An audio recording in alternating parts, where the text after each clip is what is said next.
आदरणीय मान सम्मानीय हमारे बुजुर्ग और प्रेमी भक्तजन और सम्मान के योग मातृ शक्ति मेरी माता बहन और मेरी बेटियां, बड़ी भाग्यवान ये रात के जिसके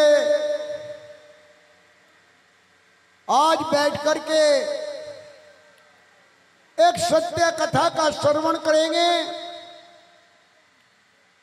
अपने मन से ध्यान लगाएंगे, अपने बुजुर्गों के इतिहास को सुनेंगे कि हमारे बड़ों ने कैसे कैसे कर्तव्य किए, क्यों दुनिया के अंदर उनके नाम अमर हुए, क्यों आज दुनिया उनकी पूजा करती है।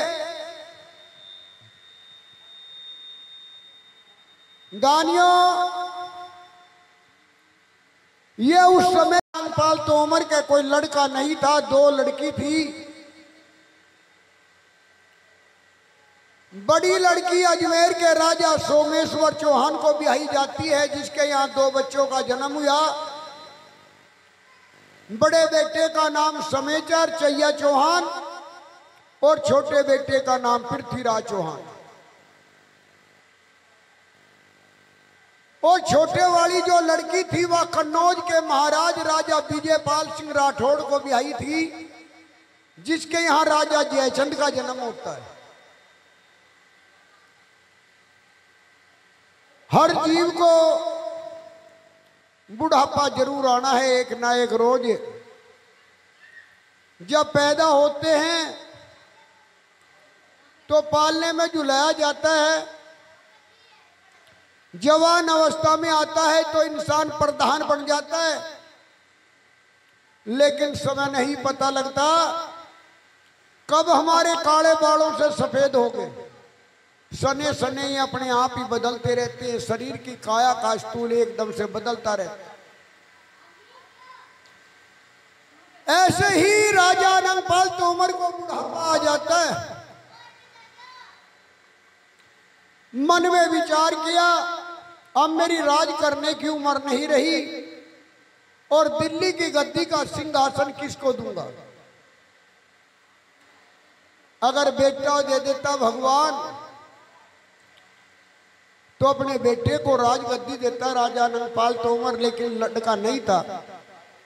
दोनों लड़कियों के यहां खबर भिजवाई कि भाई मैं दिल्ली की गद्दी का यह तख्त देना चाहता हूं, अब मेरी राज करने की उम्र नहीं रही। तो बताते हैं कि अजमेर से पृथ्वीराज चौहान और कन्नौज से राजा जयचंद दोनों दिल्ली की गद्दी के दावेदार बनकर के अपने नाना अनंगपाल तोमर के दरबार में आ जाते हैं। जो दोनों में शक्तिशाली होगा उसको दिल्ली की गद्दी का राज दूंगा। तो बताते हैं कि पृथ्वीराज चौहान जीत जाता है, जयचंद हार जाता है। राजा अनंगपाल तोमर अपने देवते पृथ्वीराज चौहान को दिल्ली की गद्दी का राजा घोषित कर देता है। जयचंद वहां से वापस कन्नौज पहुंच जाता है। दोनों राजाओं के बीच में दुश्मनी का यह पहला कारण होता है, क्योंकि दोनों बराबर दावेदार थे दिल्ली की गद्दी पर। मौसी मौसी के बेटे थे, दोनों हिस्सेदार बराबर थे, लेकिन वो गद्दी राजा पृथ्वीराज चौहान को दी गई, जयचंद को वहां कुछ नहीं मिला, तो दोनों में दुश्मनी पैदा हो जाती है। पृथ्वीराज चौहान दिल्ली में आकर के राज करने लग जाता है। उसका बड़ा भाई समेचर अजमेर के अंदर राजा रह जाता है और पृथ्वीराज के सगे चाचा उमरपाल के दो बेटे, जिन्होंने अजमेर से चलकर के बागड़ देश के अंदर एक रियासत पड़ती थी, जो आजकल जिला चूरू तहसील राजगढ़ के अंदर पड़ती है, कभी रियासत हुआ करती थी, उसको जीत करके अपनी राजधानी बनाया। और दोनों भाइयों ने वहीं रहते हुए दूधा खेड़ी की रियासत को जीत करके उस रियासत में मिला दिया और वहां रह करके राजकाज करने लग जाते।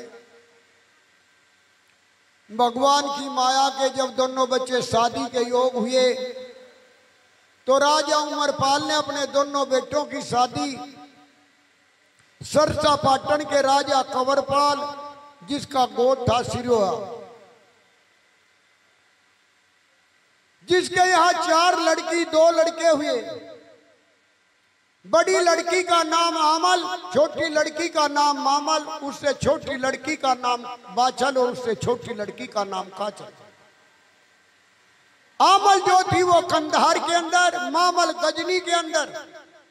बाछल और काछल सगी दोनों माजाई बहन, नगर ददरेवा बिहाई आ जाती हैं राजा जेवर नेवर दोनों माजाए भाइयों को। बड़ी खुशी से समय व्यतीत होने लगा। भगवान की माया कि जब दोनों रानियों के काफी समय तक कोई औलाद नहीं हुई तो राजा रानी मारे मारे फिरने लगे कि हे भगवान, क्या हम दुनिया से बगैर पोते पोती का मुंह देखे विदा हो जाएंगे? क्या हमारे कुल में हमारे बच्चों के बाद कोई दिया जलाने वाला नहीं होगा? जगह जगह साधु महात्माओं की सेवा करी, मन औलाद के दर्शन नहीं हुए। काफी समय बीत जाता है, सिर के केस सफेद हो गए राजा रानी के, बुढ़ापा छा गया शरीर के ऊपर, औलाद होने के आसार खत्म हो गए। तो महारानी बाछल राजा जेवर से प्रार्थना करती है कि प्राणनाथ, भगवान ने हमारे कोई औलाद तो नहीं दी जिसकी खुशी में हम कोई जश्न मनाएं, कोई उत्सव कराएं। हे प्राणनाथ, गंगा माई पे हरिद्वार में कुंभ का मेला लगा हुआ है जो 12 साल के बाद लगता है। एक बार महाराज कुंभ के मेले में परबी का स्नान करा लो, वहां साधु संतों के दर्शन करेंगे, हाथों से पुण्यदान करेंगे, जीवन का कल्याण हो जाएगा महाराज। तो बताते हैं कि राजा जेवर रानी बाछल को लेकर के साथ धन माया के गाड्डे भरवा करके हरिद्वार पहुंच जाता है। जाकर के गंगा माई के किनारे पर डेरे डाल दिए, भंडारा शुरू करा दिया। संत महात्मा भूखा प्यासा कोई भी भोजन करो। माता बाछल सवेरे 4 बजे गंगा माई पे परबी का स्नान करने के लिए हर की पैड़ी पे पहुंच जाती है और वहां से दर्शन करने के बाद दर्शन करने के लिए कौन तक ऋषि के आश्रम में आ जाती है। कौन तक ऋषि के पैर छूने चाहे माता बाछल ने, तो महात्मा ने कहा कि बेटी, मेरे अंदर वह शक्ति नहीं है जो मैं तेरी इच्छा को पूरी कर सकूं। और महाराज, ऐ बेटी, दुनिया में ऐसे 2 महात्मा हैं, एक तो भगवान दत्तात्रेय और एक भगवान गोरखनाथ जी महाराज। अगर बेटी इन दोनों साधुओं में से तुझे कोई महात्मा मिल जा, उसकी सेवा कर लेना, दुनिया में तेरा नाम चल जाएगा। अपने डेरे में वापस आ जाती है। 2-4 दिन के बाद सियालकोट के राजा सिंह भट्टी की रानी इंसरादे अपने पति के साथ गंगा माई पर स्नान करने के लिए आई हुई थी कि घर की पैड़ी पे दोनों रानियों का मिलन हो जाता है। आपस में बतलाने लगी, बहन तू कहां के रहने वाली, किस राजा की रानी, कितने बेटे कितने पोते हैं तेरे यहां। तो रानी बाछल रोने लगी और कहने लगी कि बहन, मेरे यहां तो भगवान ने आज तक कोई औलाद नहीं दी, बुढ़ापा आ गया मुझे। तो रानी इंसरादे ने समझाया कि बहन एक काम करना, अगर तुझे कहीं महात्मा गोरखनाथ जी मिल जाए, जब हमारे यहाँ कोई औलाद नहीं थी, मैंने अपने महाराज की दूसरी शादी कराई जिस रानी का नाम नोना दे, लेकिन उस रानी के आज तक भी कोई औलाद नहीं हुई। हमने महात्मा गोरखनाथ की 12 साल सेवा करी और बाबा गोरखनाथ ने मुझे वरदान दिया, जा बेटी तेरा पूर्ण नाम का लड़का पैदा होगा, जब तक धरती आकाश रहेगा तेरा तेरे बेटे का दुनिया में नाम रहेगा।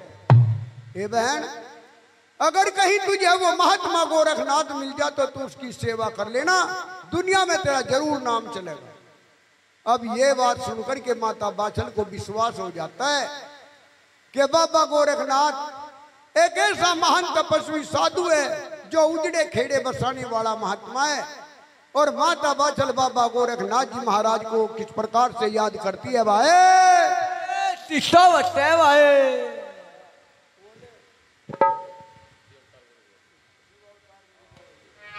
हले हले हले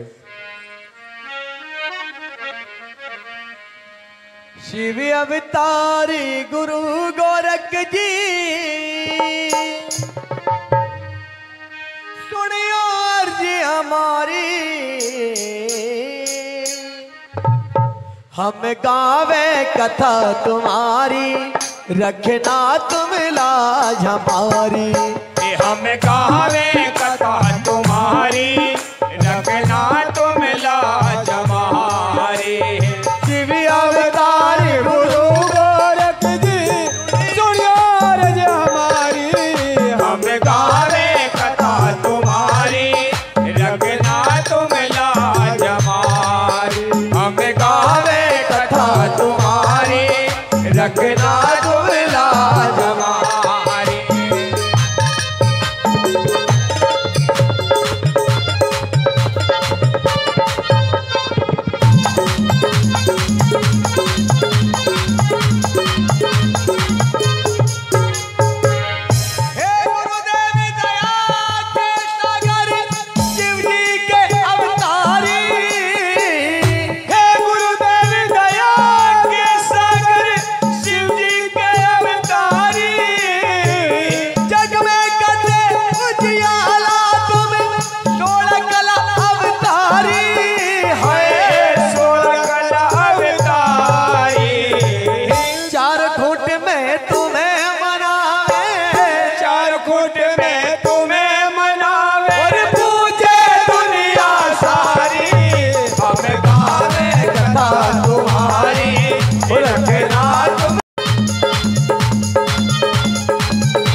बोलिए गोरखनाथ महाराज की जय।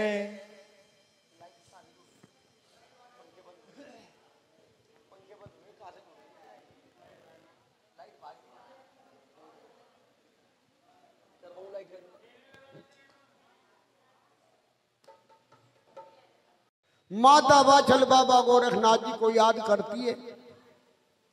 हे गुरुजी, अगर गंगा जी पे ही आपके दर्शन हो जाए तो बड़ी अच्छी बात है। मैं कहाँ ढूंढती फिरूंगी आप लोग। यह कुंभ का मेला कई महीने चलता है। माता बाछल इसी आशा से गंगा जी के घाट पर पड़ी रही, भंडारे लगाती रही।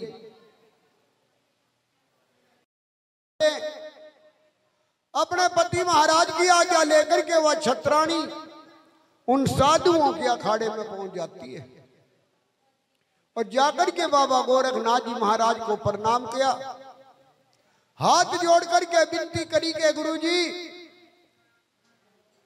जैसे कभी आप सियालकोट में गए थे महाराज, एक बार अपनी जमात लेकर के मेरे नगर ददरेवे में पधारो, मैं भी आप लोगों की सेवा बैखोड़ समानगर टुके। तो महात्मा गोरखनाथ जी ने समझाया, ए लाडली, जिस राजा रानी का तो नाम लिया बेटी, वो तो बहुत धनवान राजा है, पंजाब का रहने वाला है, उसके यहाँ अन्न की, धन की, जल की किसी बात की कमी नहीं है बेटी। तेरा बागड़ का देश 12-12 साल तक बारिश नहीं होती बेटी, अकाल पड़ता है तेरे देश में। मेरे साथ में कोई 1-2 महात्मा नहीं बच्चा, मेरे साथ में 14 से 14 चेलों की जमात चलती है, और जो राजा रानी मेरी सेवा करना चाहता है बेटी, वो 12 साल का नियम लेता है मेरी सेवा करना। 12 साल कह देना बड़ा आसान होता है, लेकिन 12 साल का समय। प्रार्थना करने लगी कि गुरुजी, मैं आपसे विनती करना चाहती हूं कि एक बार आप मेरे नगर में अपनी जमात लेकर के आ जाओ। बाबा धनमाया के तो खजाने भरे पड़े मेरे मालिक, लेकिन क्या कर लूं धनमाल का, मेरे तो भगवान ने कोई बरतने वाली औलाद नहीं। गुरुजी, वो मेरा धन अच्छी जगह लग जाएगा, आप जैसे तेरे बागड़ में तो चली आवे, लेकिन यह है कि तेरे से सेवा मुश्किल होगी। तो माता बाछल कहती है कि बाबा इन बातों का विचार छोड़, भंडारे लगा दूंगी, हर चीज के मेले लगवा दूंगी आपके लिए, आप चिंता मत करो। और माता बाछल जो है बाबा गोरखनाथ जी से क्या कहने लगी, सुनिए बड़े भाव के साथ। हो मैं तेरी शरण में आई गुरुजी, ओ तेरी शरण में आई गुरुजी, मुझे सहारा तेरा से। अरे मन के पूछे बाबा, तने सब बाता का मेरा से। मन के पूछे बाबा, तने सब बाता का मेरा से। तेरी शरण में आई गुरुजी, ओ तेरी शरण में आई गुरुजी, मुझे सहारा तेरा से। अरे मन के पूछे बाबा, तने सब बाता का मेरा से। मन के पूछे बाबा, तने सब बाता का मेरा से।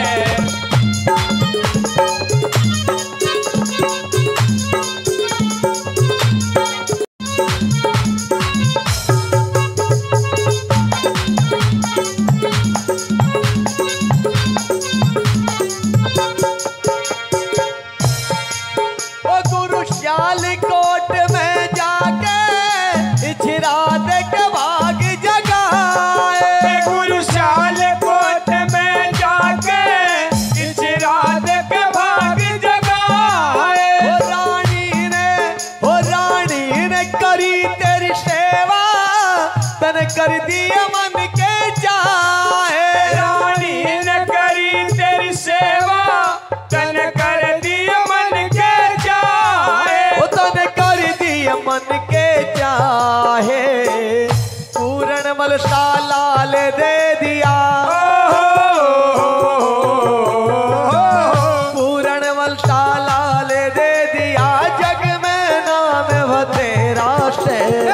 मन के पूछे बाबा, तन सब बाता का मेरा से। मन के पूछे बाबा, तन सब बाता का मेरा से। अरे हो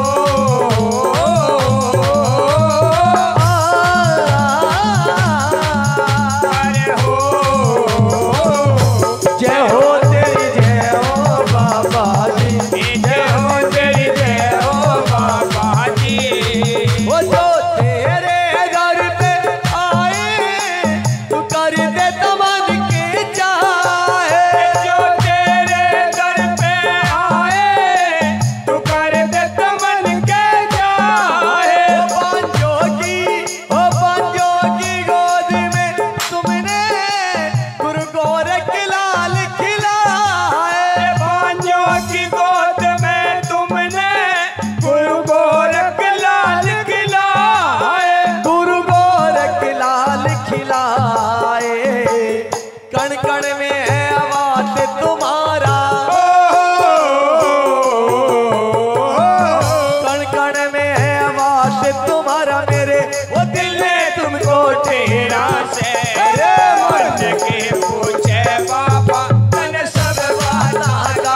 तन सब बाता गावे राज, ओ तन सब बाता गावे राज, ओ तन सब बातों गावे राज।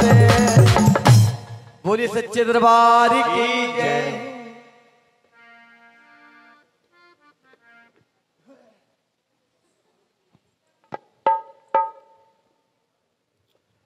महात्मा गोरखनाथ जी ने माता बाछल को वचन दे दिया, जा बेटी मैं तुझे वचन देता हूं, एक ना एक रोज तेरे नगर में जरूर आऊंगा। 3 वचन भरवा करके बाबा गोरखनाथ जी पे वो माता बाछल कर गंगा माई में स्नान अपने पति के साथ नगर ददरेवा पहुंच जाती है, बागड़ देश। और जाकर के अपने महल में बाबा गोरखनाथ के नाम की पूजा शुरू कर दी, सुबह शाम ज्योत जगानी शुरू कर दी महाराज के नाम। प्रेमियों, उस माता बाछल को ज्योत जगाते जगाते महीना, 2 महीना, 6 महीने, साल, 2 साल, 4 साल, धीरे धीरे 12 साल का समय गुजर जाता है। 12 साल के बाद दोबारा कुंभ का मेला लग जाता है गंगा माई पे हरिद्वार में। कजली वन से महात्मा गोरखनाथ जी अपनी जमात लेकर के स्नान करने के लिए गंगा माई पे पर भी स्नान करने के लिए आ जाते हैं। और उधर माता बाछल को 12 साल हो गए बाबा की पूजा करते करते अपने महल में लगातार। एक रोज वो महारानी बाछल जो है अपनी अंतरात्मा के द्वारा योगी गोरखनाथ को ढूंढ रही है कि गुरुजी न जाने कहां जाकर के ढूंढे रमा करके बैठ के मेरे नाथ, मुझे तो 12 साल होगी तेरी ज्योत जगाते जगाते। और कैसे वह माता बाछल जो है महात्मा गोरखनाथ जी को ढूंढ रही है अपनी अंतरात्मा के द्वारा। उस महल में बैठी बैठी सभी को मेरे साथ ये बोलना है भजन, बड़ा सीधा भजन है। आज आप लोग ये प्रोग्राम सुन रहे हैं, लेकिन कल आपको न जाने कहां तक की पब्लिक देखेगी, क्योंकि ये प्रोग्राम आपका YouTube पर डाल दिया जाएगा साथ के साथ। हले हले, इसलिए दोनों हाथ उठा करके जय का नारा लगाओ, एक बार बोलिए बाबा गोरखनाथ महाराज की जय हो। और कैसे वह माता बाछल बाबा गोरखनाथ जी महाराज को ढूंढती है, सुनिए बड़े भाव के साथ। भाई कैसी सोबत से भाई,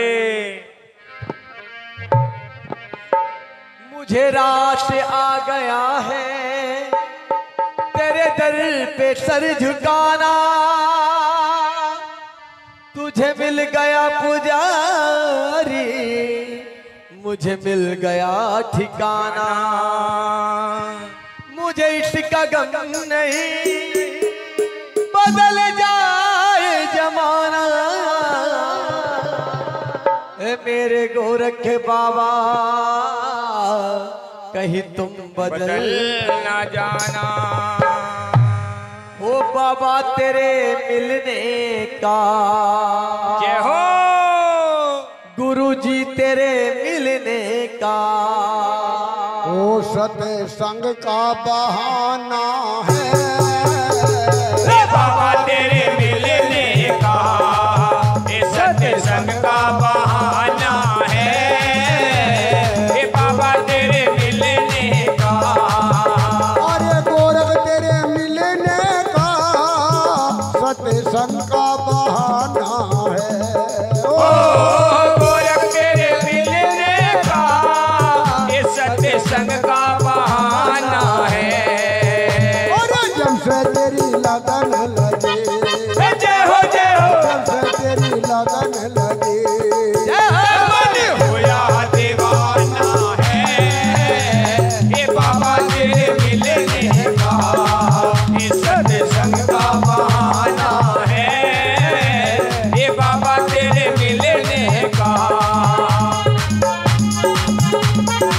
जय हो।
हिमाचल में ढूंढा है।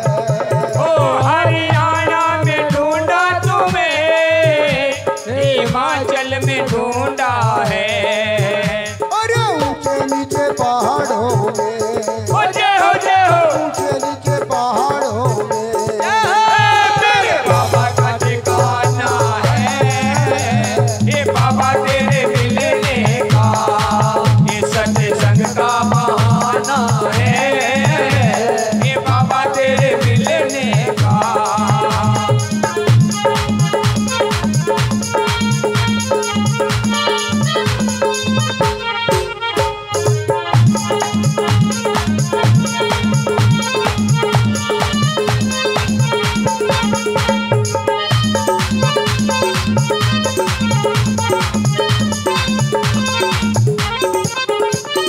ओ बाबा पंजाब में ढूंढा तुम्हें तू तो बागड़ बागड़ में पाया है। ओ पंजाब में ढूंढा तुम्हें, तू तो बागड़ में पाया है। बोलिए गोरखनाथ महाराज की। अभी तो शुरुआत ही है, पूरी रात आपको कथा सुननी है, लेकिन आलस्य को छोड़ करके बताया कि दुनिया में कभी खुशी तो कभी गम होता है, दुनिया में कभी खुशी तो कभी गम होता है, और तालियां वही बजा सकता है जिसके हाथों में दम होता है। दम तो हो गई। आज तो हलवा कड़ी चावल पूरे पी रखे, उन्हें तो कम से कम उनका तो हिसाब पूरा करना चाहिए। उठाइए दोनों हाथ एक बार सीधे, बोलिए गोरखनाथ महाराज की, और हथेलियां बजाते हुए कहेंगे ओ पंजाब में ढूंढा तुम्हें, तू तो बागड़ में पाया है। ओ पंजाब में ढूंढा तुम्हें, तू तो बागड़ में पाया है। ऊंचे ऊंचे टीले पर, हो जय हो ऊंचे ऊंचे टीले पर मेरे बाबा का ठिकाना है, बाबा तेरे मिलने का जय हो, सत्संग का बहाना है, बाबा तेरे मिलने का, रे गोरख तेरे मिलने का सत्संग का बहाना है। ओ गोरख तेरे मिलने का, सत्संग का बहाना है। रे प्यारे प्यारे भक्तों के, हो जय हो सच्चे सच्चे भक्तों के